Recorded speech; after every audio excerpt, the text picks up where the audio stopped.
Bismillahirrahmanirrahim. Elhamdülillah ve salatu ve selamu ala Resulillah. Verilen suallardan birisi de budur ki, məsuliyyət anlayışı nedir? İnançlı bir insanın, bir Müslümanın ilk olarak məsuliyyət olarak düşündüğü meseleni Allah-u Teala bize bu şekilde bir peygamber hadisiyle bildirir. Peygamberimiz sallallahu aleyhi ve sellem məsuliyyətlə bağlı her biriniz çobansınız, her biriniz de güddüklerinizden məsulsunuz diye buyurur. Əslində bu bizim inancımız, etiqadımıza görə məsuliyyətin haradan başladığını və necə də böyük bir məsələləri əhatə etdiyini göstərməkdədir. Çünki məsuliyyətin özü də ərəbcədə rai, yəni çoban mənasına gələn məsuliyyət sözü də Peyğəmbərimiz sallallahu əleyhi və səlləmin hər biriniz çobansınız və hər biriniz güddüklərinizdən məsulsunuz hədis-i şərifindəki o çoban, o rai məsuliyyət daşıyandır. Hansı ki, məsuliyyət daşıyan olan o fərd əslində ailəsinə qarşı məsuliyyəti vardır. Sonra da daha böyük mənada cəmiyyətə qarşı məsuliyyət daşıyır. Ona görə ki, sağlam fərdlərin yetişməsi elə ailədə olur. Ailədə ailə başçısı sağlam fərdlər yetişdirməlidir ki, cəmiyyətə qarşı da məsuliyyətli fərdlər yetişmiş olsun və ümumilikdə cəmiyyət öz nizamını qorumuş olsun. Peyğəmbərimiz sallallahu aleyhi ve sellem 5 şeydən hesaba çəkilmədikcə qiyamət günündə bir yerə gedilməyəcəyini, hər hansı bir məsuliyyətdən azad olunmayacağını bildirməkdədir. Elə o 5 şeyin özü də əslində insanın həyatının bütün sahələrini, bütün mərhələləri, bütün ictimai münasibətləri və fərdi məsələləri əhatə etməkdədir. Məsuliyyət iki cür olur. Fərdi məsuliyyət və ictimai məsuliyyət. Fərdi məsuliyyət insanın özü ilə bağlı olan məsuliyyətləridir. Elə mövzumuzun əvvəlində də fərdi məsuliyyətlərdən misal olaraq insanın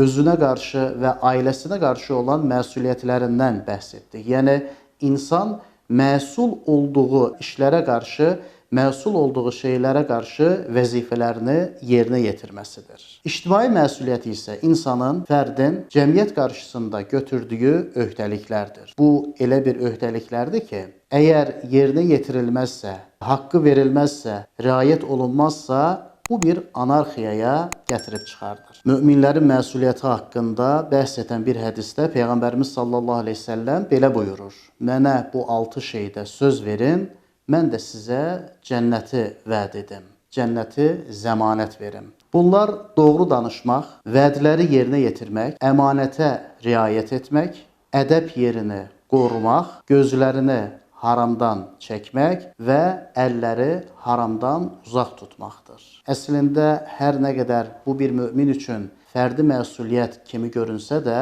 bunların hər birinin nəticəsində ictimai bir məsuliyyətlər də vardır. Çünki ədəbli olan insan fərdi məsuliyyət daşıdığı halda cəmiyyətə qarşı da öz vəzifələrini yerinə yetirmiş olur. Çünki ətrafındakı insanlara qarşı ədəb qaydalarını, nəzakət qaydalarını yerinə yetirmək bir insanın ictimai məsuliyyətlərinin içərisinə girməkdədir. Vədi yerinə yetirmək də önəmli bir məsələdir. Çünki günümüzün bəlkə də ən aktual məsələlərindən, bəlkə də insanlar arasındakı krizlərdən, anarxiyalardan birisi də insanların vədlərinə müxalif olmalarıdır. Vəd sənəddir. Çünki müsəlmanın sözü, bir insanın sözü onun üçün yazılmış hüquqi bir sənəddir. Hətta Avropadan və digər qeyri-müsəlman diyarlarından gələn səyyahlar da müsəlman ölkələrində, müsəlman cəmiyyətlərində sözün notarial təsdiqli sənəddən daha mötəbər bir qüvvəyə malik olduğunu özləri öz qeydlərində ifadə etmişdirlər. Yenə Peyğəmbərimiz sallallahu aleyhi ve sellem müsəlmanın məsuliyyətindən danışarkən orada əmanətə riayət etmə məsələsini də söylüyor. Əmanət həqiqətən də önəmli bir məsələdir. Əmanət sadəcə birisinin bizə verdiyi pul və ya maddi hər hansı bir əşya deyildir.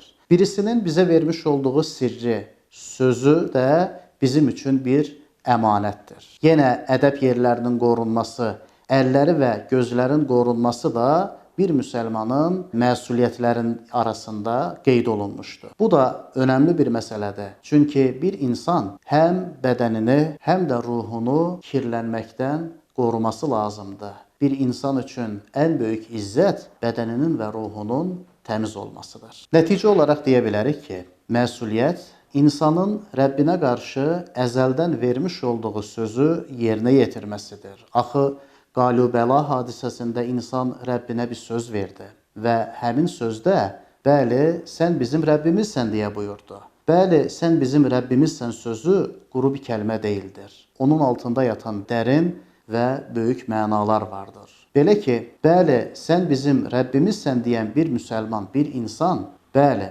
ey Allahım, sənin mənə yükləmiş olduğun bu məsuliyyətləri mən öz üzərimə götürürəm və sənin bütün tapşırıqlarını, buyruqlarını yerinə yetirmək üçün sənə söz verirəm demiş olur əslində. Onu da qeyd edək ki, bir müsəlmanın məsuliyyətlərini yerinə yetirməsi onun Rəbbi yanında onun rizasını qazanmasına gətirib çıxardır.